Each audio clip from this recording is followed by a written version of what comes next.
Hello viewers, আপনাদের সামনে নতুন একটা ভিডিও নিয়ে হাজির হলাম। আমি জাভেদ হোসাইন।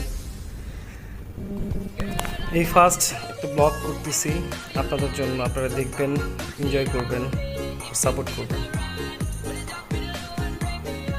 আপনারা ভিডিও দেখে অবশ্যই বুঝে গেছেন যে এটা কী ধরনের ভিডিও হতে পারে। হ্যাঁ, রিসোর্টের ভিডিও আপনারা দেখতেছেন। এটা রিসোর্টে যাওয়ার রাস্তা, কেরানীগঞ্জ থেকে।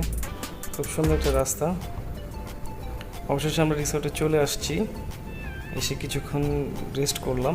রেস্ট করে আমরা সরাসরি পুলের দিকে চলে, আর পুলে এসে নিজেকে কন্ট্রোল করতে পারলাম না, সাথে সাথে ঝাঁপ দিয়ে দিলাম।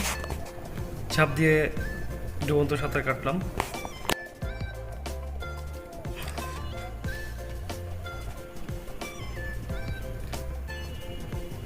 একটা ভাবসাব নিতেছি, ছবিটাই তুলতেছি।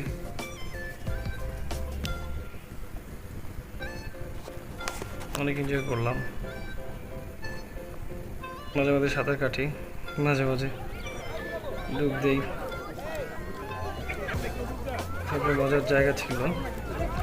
আমরা যখন নামছি তখন আসলে তেমন মানুষ নামে নাই। তখন বাজে 1টা, 2টা থেকে মানুষ বেশি ভিড় করে। আর ফাঁক পেলি ছবি টবি তুলি।